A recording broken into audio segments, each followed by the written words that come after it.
la última batería que me queda. Hòstia, tio, és que per flipar, Mira, fota-li un zoom amb la càmera, tio, que és aquí no veig. Mira. Me cago en Déu.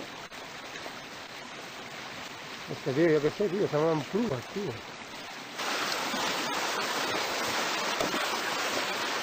¿Vas o no?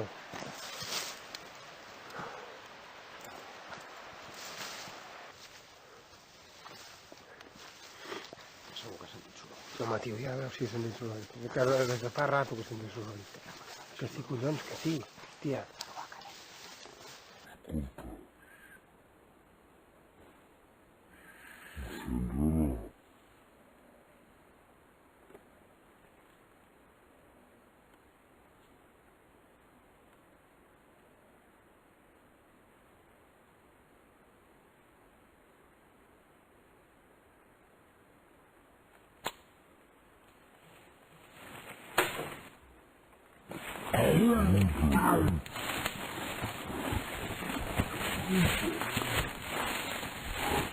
Va, corre, hòstia, va.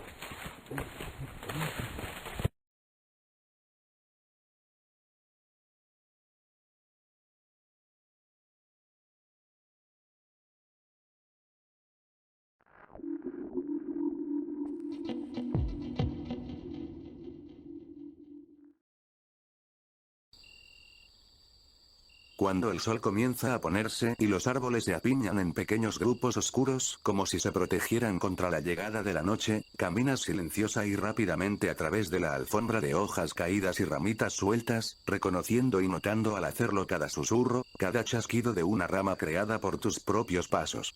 Te fijas en ellos para poder distinguirlos de los demás sonidos. El suave susurro de las hojas, el crujido de los helechos en algún lugar detrás de ti.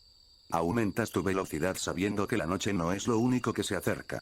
El sonido aumenta a medida que tu ritmo y los latidos de tu corazón se aceleran, te giras y en la luz tenue puedes vislumbrar una cosa encorvada que, arrastrándose, te persigue. Avanzando arrastras como un animal y aún así pareciendo tan horriblemente humana. Solo la vislumbraste un poco, pero luego comienzas a correr. Un vistazo es más que suficiente. Durante el verano de 2003, acontecimientos en el noreste de Estados Unidos que involucraron a una extraña criatura parecida a un humano, despertaron un breve interés en los medios locales antes de que se produjera un aparente apagón.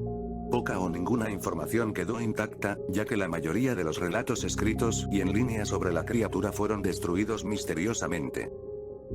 Centrados principalmente en el estado rural de Nueva York, los testigos autoproclamados contaron historias de sus encuentros con una criatura de origen desconocido.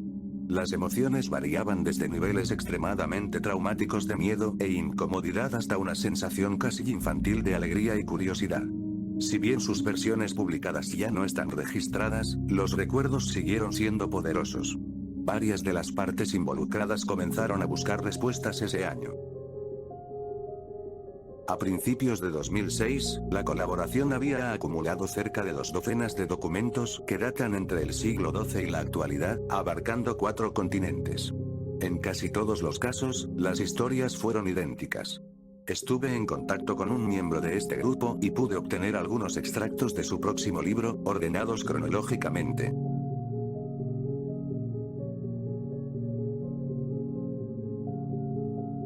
Él vino a mí mientras dormía.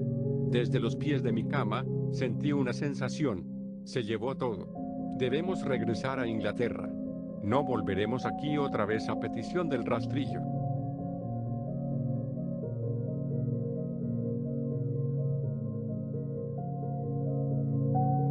Experimentado el mayor terror.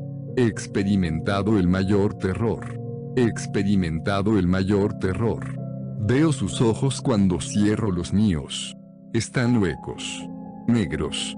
Me vieron y me atravesaron. Su húmeda mano. No voy a dormir. Su voz. A partir de aquí, el texto se vuelve ininteligible.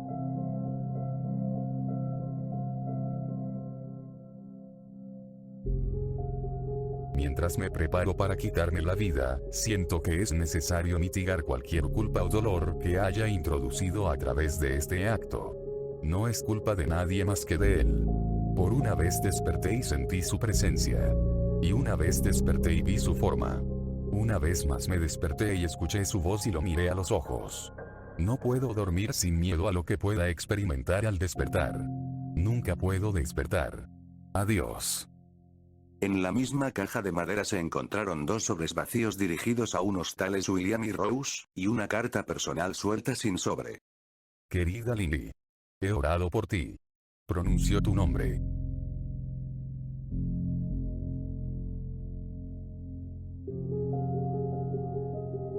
Hace 3 años, acababa de regresar de un viaje desde las cataratas del Niágara con mi familia el 4 de julio.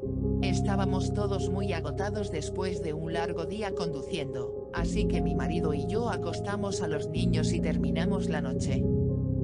Aproximadamente a las 4 de la madrugada, me desperté pensando que mi marido se había levantado para ir al baño. Aproveché el momento para recuperar las sábanas, solo para despertarlo en el proceso. Me disculpé y le dije que creía que se había levantado de la cama.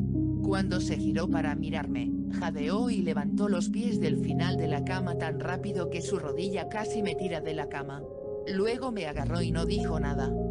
Después de adaptarme a la oscuridad durante medio segundo, pude ver qué causó la extraña reacción. A los pies de la cama, sentado y de espaldas a nosotros, había lo que parecía ser un hombre desnudo o una especie de perro grande y sin pelo. La posición de su cuerpo era inquietante y antinatural, como si hubiera sido atropellado por un coche o algo así. Por alguna razón, no me asusté al instante, sino que me preocupé más por su estado. En este punto, en cierto modo asumí que se suponía que debíamos ayudarlo. Mi marido estaba mirando por encima de su brazo y rodilla, en posición fetal, mirándome ocasionalmente antes de regresar a la criatura. En un movimiento frenético, la criatura trepó por el costado de la cama y luego se arrastró rápidamente con un movimiento agitado a lo largo de la cama hasta que estuvo a menos de un pie de la cara de mi esposo. La criatura estuvo completamente en silencio durante unos 30 segundos, o probablemente más cerca de 5, simplemente pareció un rato, simplemente mirando a mi marido. Luego, la criatura puso su mano sobre su rodilla y corrió hacia el pasillo que conducía a las habitaciones de los niños. Grité y corrí hacia el interruptor de la luz, planeando detenerlo antes de que pudiese hacerle daño a mis hijos. Cuando llegué al pasillo, la luz del dormitorio fue suficiente para verlo agachado y encorvado a unos 20 pies de distancia. Se giró y me miró directamente, cubierto de sangre. Presioné el interruptor de la pared y vi a mi hija Clara. La criatura bajó corriendo las escaleras mientras mi marido y yo nos apresurábamos a ayudar a nuestra hija. Quedó gravemente herida y solo habló una vez más en su corta vida. Ella dijo: Es el rastrillo. Mi marido condujo su coche y cayó a un lago esa noche mientras llevaba a nuestra hija al hospital. Ninguno de ellos pudo sobrevivir. Al ser un pueblo pequeño, las noticias se difundieron bastante rápido. La policía fue de gran ayuda al principio y el periódico local también mostró mucho interés. Sin embargo, la historia nunca fue publicada y los noticieros de la televisión local tampoco dieron seguimiento. Durante varios meses, mi hijo Justin y yo nos quedamos en un hotel cerca de la casa de mis padres. Después de que decidimos regresar a casa, comencé a buscar respuestas por mi cuenta. Finalmente localicé a un hombre en el pueblo vecino que tenía una historia similar. Nos pusimos en contacto y comenzamos a hablar de nuestras experiencias. Sabía de otras 2 personas en Nueva York que habían visto a la criatura a la que ahora nos referimos como el rastrillo.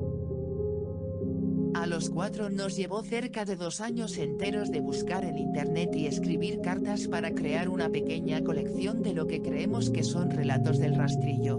Ninguno de ellos dio detalles, antecedentes o seguimiento. Un diario tenía una entrada que involucraba a la criatura en sus primeras 3 páginas y nunca volvió a mencionarla. El diario de un barco no explicaba nada del encuentro, solo decía que el rastrillo les dijo que se marcharan. Esa fue la última entrada en el registro.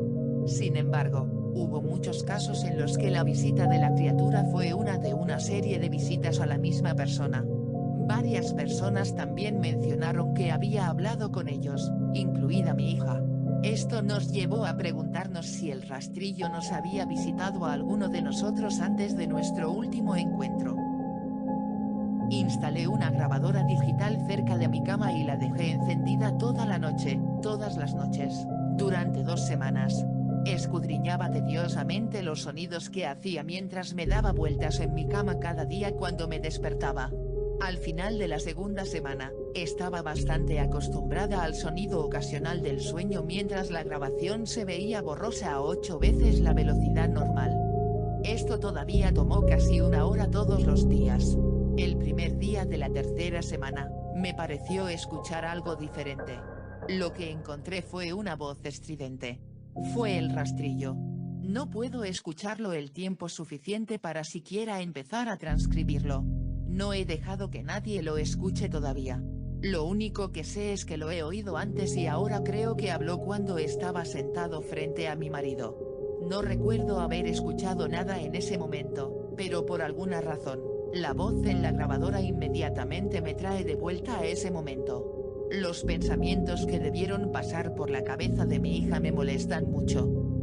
No he visto al rastrillo desde que arruinó mi vida, pero sé que ha estado en mi habitación mientras dormía. Sé y temo que una noche me despertaré. Y lo veré mirándome.